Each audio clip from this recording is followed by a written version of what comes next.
On this edition of Good Day DePaul, DePaul President Robert Manuel testifies before Congress about campus anti-Semitism. Thousands marched in Chicago on May Day for workers' and immigrants' rights. And the music scene at DePaul. I'm Aaron Gessert. And I'm Bing Wong, and this is Good Day DePaul.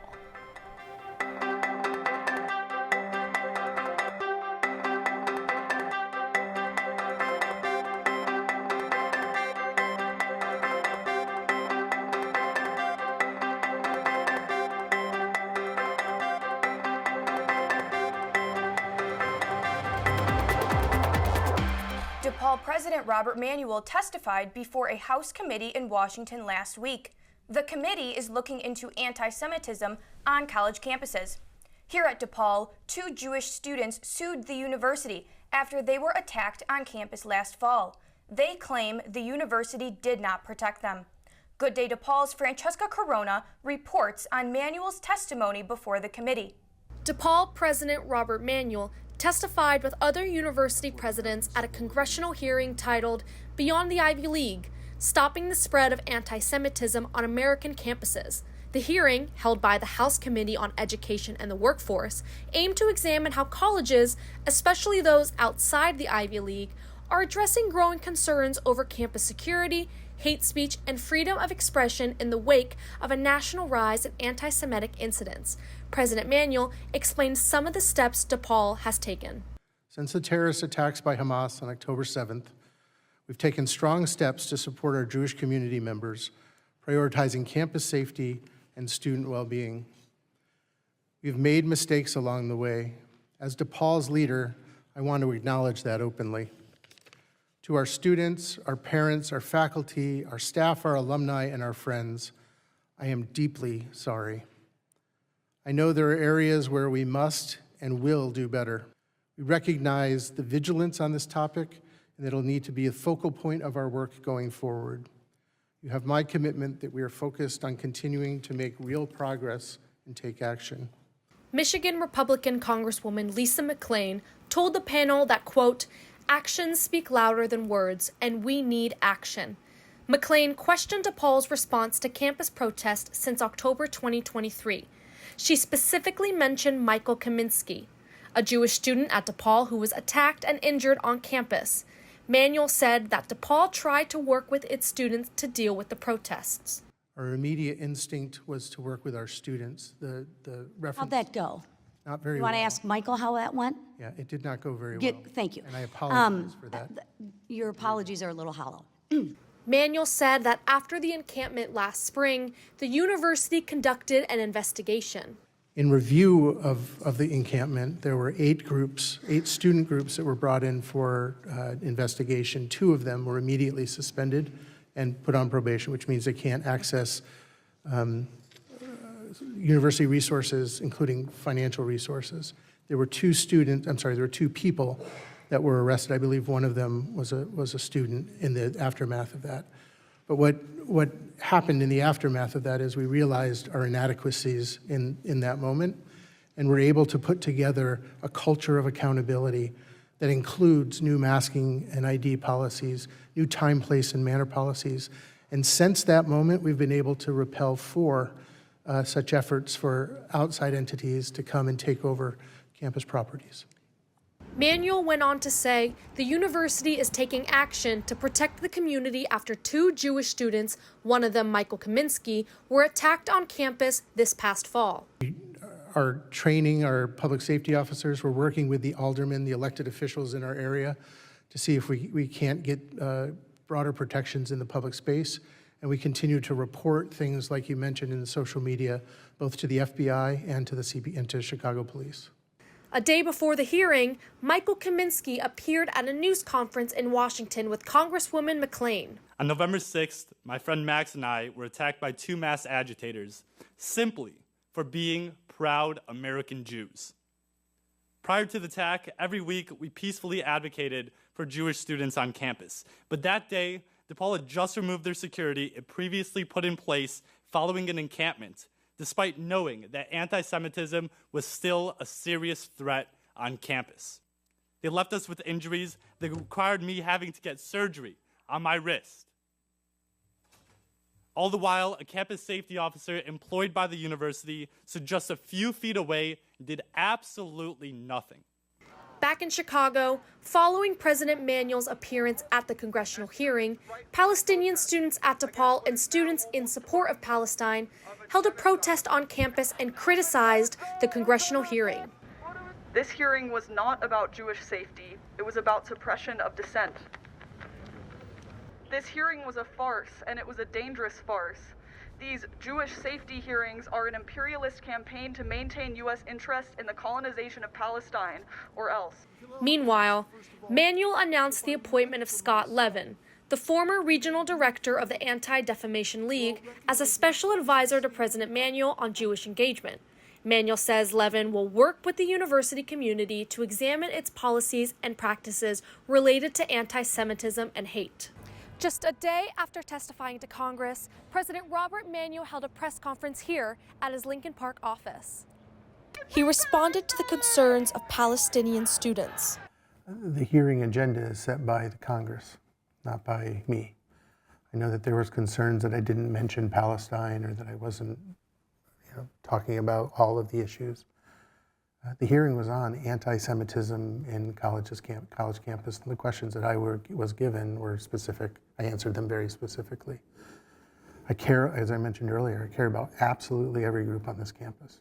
I care that they have access to a safe and welcoming environment, and that we have the processes and practices in place to make sure that everybody can continue to enjoy that. When asked why he chose to attend the hearing, Manuel said there is an expectation to attend when invited. When you're invited, you attend. I think if you look at the reality of that kind of an invitation, there's an expectation that you attend. And in some ways, I was really happy to go tell our story. I recognize, believe me, I've spoken with a lot of people, the kind of pain and frustration, the anxiety that's there in the space right now. But I honestly think we have done an incredible job of looking at, reacting, and changing, and providing that fairness that I just talked about in a structured system where people can operate in safe and welcoming ways. And I was happy to be there to be able to tell that from DePaul's angle. Manuel says he feels the frustration on both sides, and his goal is to create a space where everyone feels comfortable. And I feel the anger and the stress and the anxiety. And it's on my side as well, right? I am stressed about all of this. But to figure out how we do this as a campus in a way where your voice can be heard and everybody's voices can feel, again, safe and comfortable is what I'm after. These processes that we're going through, if they're seen as either or zero-sum games, are just not going to help the rebirth of an institution. This table, the Vincentian table, is what we're trying to set. And that will require some really difficult conversations, but they will be civil, they'll be empirical, they'll be within all of the policies that have been put in place. If that is not comfortable, then we need to make that comfortable for us. And if that doesn't work, there are plenty of public places for all of your voices to be heard. That's where freedom of speech can occur. That's where all of true, like First Amendment freedom of speech can occur. But in our university, we have to figure out a way to do this so that every person that sits here has the ability to feel safe and comfortable and welcome. That's my goal. The way ahead for DePaul and other universities is now uncertain, and the challenges remain significant. For Good Day DePaul, I'm Francesca Corona. Meanwhile, President Manuel has approved a new identity verification policy at DePaul. It will require students, faculty, and staff to temporarily remove masks or face coverings if a public safety officer decides there's a, quote, clear reason to do so. Manuel says the new policy allows public safety to identify individuals who are concealing their faces while engaging in illegal or threatening activity. May Day, also known as International Workers' Day, has roots in Chicago history. This year, protests brought the movement home to several different places in Chicago. Good Day DePaul's Lane Wyatt has our report. May Day, a yearly march that celebrates the labor movement. What started as a protest in 1886 for the 8-hour workday now looks a little different. May Day began this year in Union Park on Chicago's west side, with organizations from all over the country gathering to protest President Trump and his administration's attack on immigrants. The people here say deportations without due process and the arbitrary cancellation of visas are unconstitutional. The feeling of hope was palpable. Religious leaders from many faiths were present. Prayers and songs were led by these leaders, all standing hand in hand with one another. Because God is always with us. Lindsay Joyce is a priest in Logan Square. She thinks President Trump's actions towards immigrants are wrong and must be opposed. It was a no-brainer for me to be here. My faith tradition says, Jesus says, you will find me among the laborers. You will find me among the immigrants. Like, that's where Jesus told us we would find him. And so when they're under attack, and they are under attack, when people are being disappeared, not deported, disappeared, and when we hear people's blood crying out from the ground, this is what my scriptures tell me to do. Show up, fight back, say something. About 1.1 million immigrant workers comprise 18% of the Illinois labor force. Thousands of these people and their families came here to protest. Almost all of them declined to be interviewed out of fear of being targeted by ICE. Another issue was the war in Gaza. Many Palestinian Americans came here, calling on people to oppose Israeli attacks on Gaza. Adam Gottlieb is using music to send a message, calling on people to support the oppressed. I am here because it is May Day in Chicago, and we have a revolution to make happen. We have neighbors to defend, who are immigrants, who are trans, who are speaking up and using their free speech to speak out against the genocide of Palestinians in Gaza and the West Bank. And we have people dying of, lack of access to healthcare and housing. We have people living and dying on the streets. It's been getting worse for decades, and it's as bad as it's ever been. And it's a full fascist takeover, and it's right in front of our faces, and we need to stop it. And May Day is about protesting and organizing and standing up for our rights and taking back what is rightfully ours. And that is why I'm here, to bring energy and support the spirit of the movement with music. Thousands marched from Union Park to Grant Park on May Day, and for many, this is just one of the many protests they are planning to be a part of. For Good Day DePaul, I'm Lane Wyatt. It'll be ours. It'll be ours. Come on, say it. One day. The May Day protests lasted several days in Chicago and dealt with various issues. I was on hand for some of these demonstrations. The students united will never be defeated. In the pouring rain, college students walk out of their classrooms and march to Federal Plaza in downtown Chicago. Our communities, out of our mosques. CHS, go get lost. CHS, go get lost. This was a part of the May Day or International Workers' Day protests. It's a yearly event, but organizers say this year's rally carries extra weight. We're trying to continue to build that pressure, right? Continue to build that visible resistance against the attacks on Trump. Yesterday was 100 days of him in office, and we're out here still saying that we're ready to get on the streets and fight back against his attacks on our communities. People at the rally linked local struggles with the new national policies put forth by Donald Trump. Matt Martinez, a student at the University of Illinois at Chicago, slammed cuts to education and public services while the government spends billions of taxpayer dollars on military contracts. We're getting billions of dollars of tax money being sent to murder, kill people, while our communities are being underfunded, our schools are facing budget cuts, ethnic studies is being slashed, trans students are under attack, our communities are under attack. These things are connected, right? Martinez says he hopes the protests will continue until the new White House administration is held accountable. Chicago has a deep historical significance to the May Day protests. It was here that sparked the 1886 Haymarket Affair, and that inspired people from all over the world to fight for better pay, better rights, and for better unions. Boycotts were a key part of today's message. Activists even called on people to withhold spending from certain companies.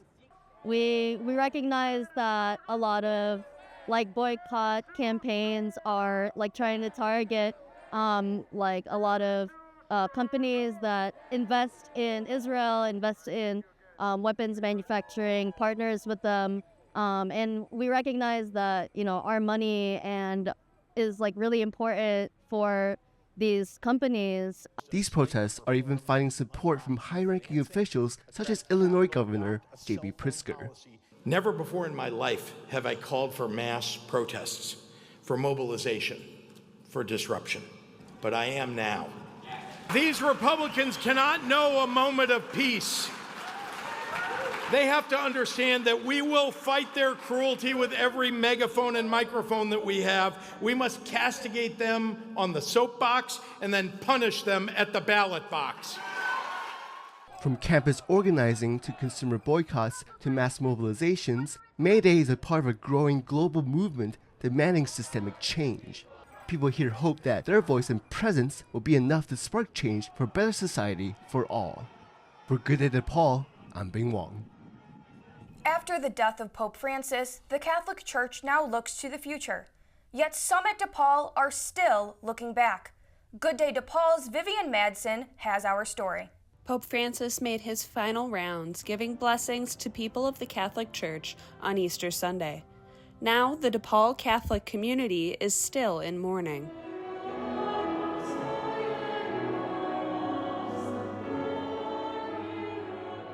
Something really special about Pope Francis is he was such a voice for people on the margins and such a voice of welcome and inclusion and healing and just defending the human dignity of marginalized groups.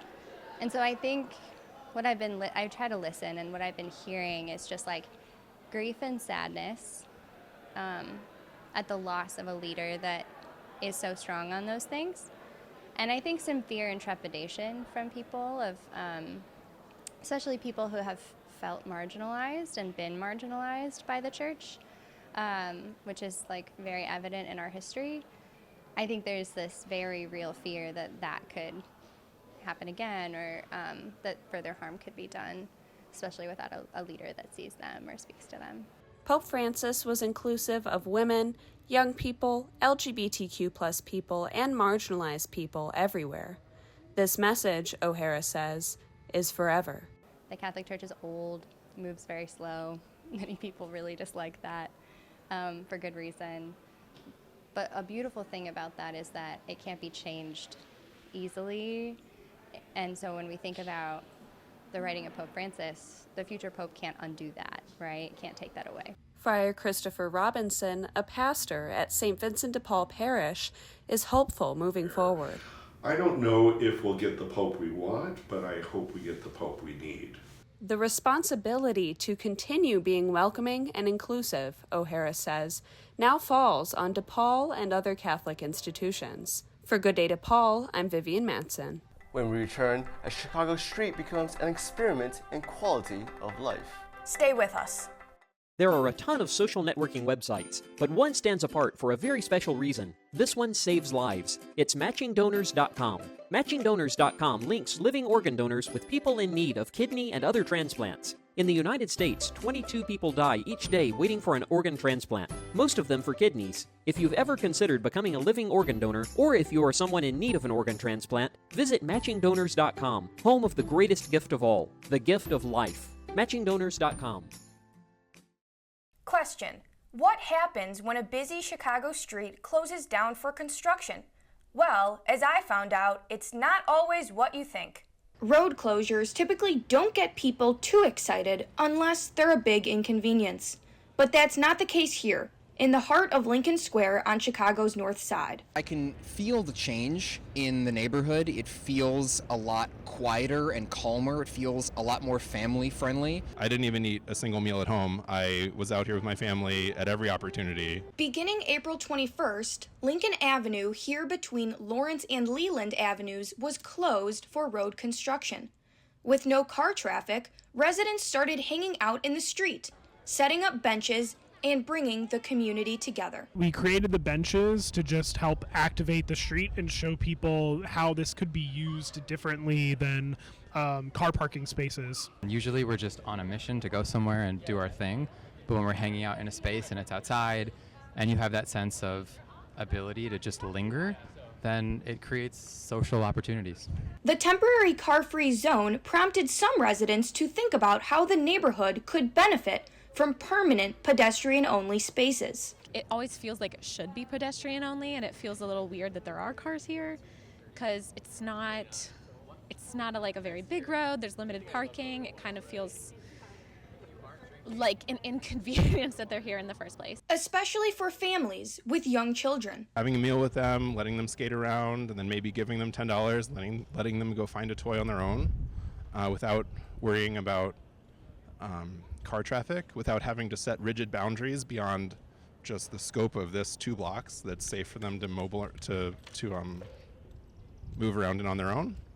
It's incredibly valuable to me as a parent, for sure.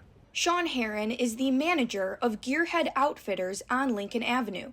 He says the road closure helped increase business at his store. Some of our regulars that are coming in, and then also new people that are coming in because they heard that the street were closed, so they're coming in from the south side, they're coming down from the north side. So yeah, it's been kind of fun and interesting. We do sidewalk sales twice a year, but this was a great opportunity knowing that it was just going to be pedestrians and no car traffic. It was a great opportunity to get people out and looking, and then also get more people inside the store. So it's been super helpful for us. The Lincoln Square Ravenswood Chamber of Commerce did a survey with about half of the businesses on the block responding. Of those, 13 saw decreases in sales, 8 saw increases, and 3 saw no difference. Some of the store owners whose sales went down talked about why they oppose closing the road permanently. We did have a busy weekend. The weekdays were dead.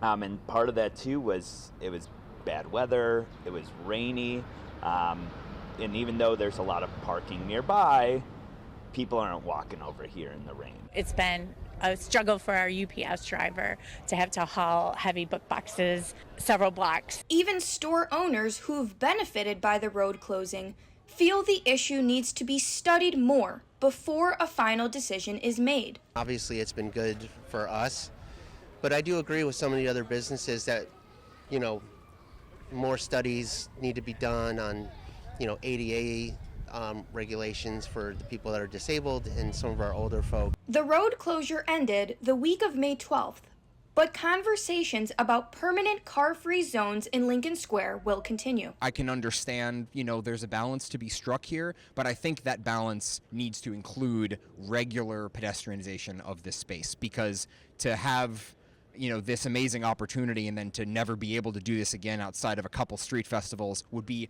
a huge waste of this opportunity. Some say a possible solution could be to close the road periodically, perhaps a few times a month. It's an issue that sparked a lot of discussion on both sides, an issue that many hope will lead to a positive outcome. For Good Day DePaul, I'm Erin Gessert. Now a brief look at sports. In track and field, DePaul took first place in 8 events at the Gary Weineke Memorial Invitational in Champaign, Illinois. On the women's side, Nadia Mall won the 400 meters, Jaya Hop won the triple jump, and Jessica Beckman won the discus.